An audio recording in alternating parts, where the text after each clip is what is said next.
ஸ்ரீ ஸ்ரீ மகாபூர்ண குருவே நமக. ஸ்ரீமதே ராமானுஜாய நமக. வால்மீகி ராமாயண வச்சனம். அயோத்தியா காண்டம். சர்க்கம் 106. பரதன் ராமனை மீளவும் வேண்டிக் கொள்ளல்.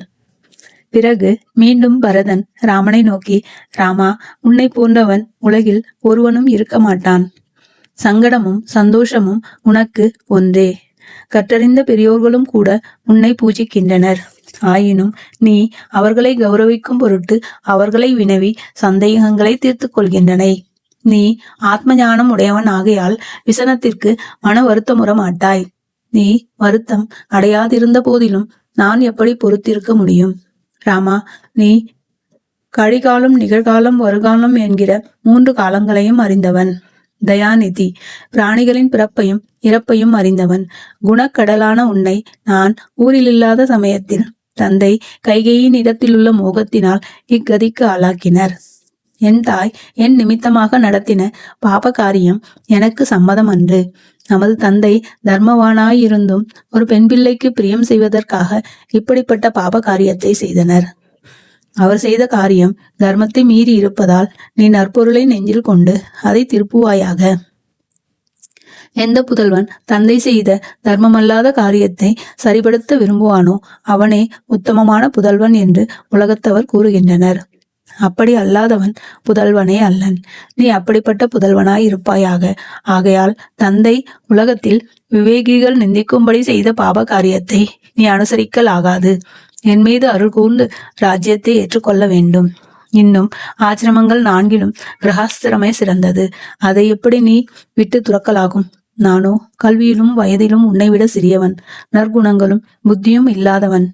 ஆகையால் எல்லா விதங்களிலும் மேலோனாகிய நீ இருக்கையில் நான் அரசாளுவது சிறிதும் தகாது. ஆகையால் ஜனங்கள் எல்லோரும் வசிஷ்டர் முதலிய மந்திர வித்துக்களான ருத்விக்குகளும் இங்கேயே உனக்கு பட்டாபிஷேகம் நடத்துவார்களாக. இந்திரனை போல் அயோத்தியை பரிபாலிப்பாயாக. நீ இவ்விதம் செய்தால் என் தாயின் உலக நிந்தையை துடைப்பதுடன் தந்தையை பாபத்தில் விழாதபடியும் பாதுகாத்தவனாவாய். உன்னை தலை சாய்த்து வணங்குகிறேன். என் மீது கிருபை செய்ய வேண்டும். நீ என் வார்த்தையை தள்ளி வனத்திற்கே போவாயாயின் நானும் உன்னோடு கூடவே வனத்திற்கு வருகின்றேன் என்றனன். இன்னனும் பரதன் எவ்வளவு வேண்டிக் கொண்ட போதிலும் ராமன் தந்தையிட்ட கட்டளையில் தானே நிலை நின்று அயோத்திக்கு திரும்ப விருப்பமில்லாதிருந்தனன். இதை கண்ட ஜனங்கள் ஒரே காலத்தில் சந்தோஷத்தையும் துக்கத்தையும் அடைந்தனர். ராமன் அயோத்திக்கு வரமாட்டான் என்ற துக்கத்தையும் சொன்ன சொல் தவறாதவன் என்ற சந்தோஷத்தையும் பெற்றனர். ஸ்ரீ ஸ்ரீ மகாபூர்ண குரவே நமக. ஸ்ரீமதே ராமானுஜாய நமக. வால்மீகி ராமாயண வச்சனம். அயோத்தியா காண்டம். சர்க்கம் 107.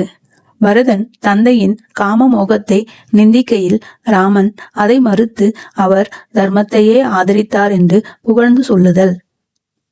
அப்போது ராமன் மீண்டும் பரதனை நோக்கி, பரதா, நீ நம் தந்தையை நிந்திக்கலாகாது. முன்பு அவர் ஒரு சமயத்தில் கைகேயிடம் பிறந்தவனுக்கே ராஜ்யம் கொடுப்பதாக பிரதிஜை செய்திருக்கின்றனர்.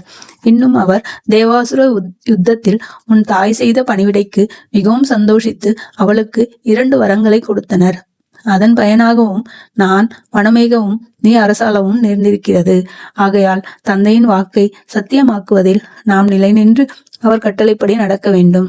பரதா, நீ என்னை பற்றி தந்தையை கைகேயிடம் பட்ட கடனில் நின்று விடுவித்து அதனால் அவரையும் உன் அன்னையையும் சந்தோஷப்படுத்துவாயாக.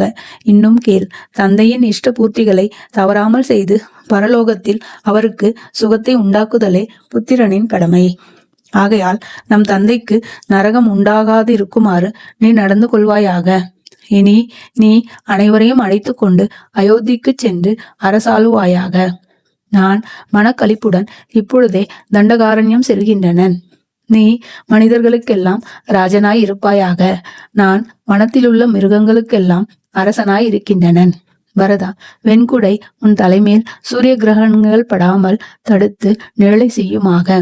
நானும் இக்காட்டிலுள்ள மரங்களின் நிழலை பற்றி சுகமாய் இருக்கின்றனன். உனக்கு சத்ருகணனும் எனக்கு லக்ஷ்மணனும் சகாயர்களாக இருக்கிறார்கள். நாம் 4வரும் பரஸ்பர சகாயத்தால் நம் தந்தையின் வார்த்தையை உண்மையாக்க வேண்டும். நீ மன வருத்தப்படாது இருப்பாயாக என்றனன். ராமன் கதை கேளுங்கள், ஸ்ரீ ரகுராமன் கதை கேளுங்கள்.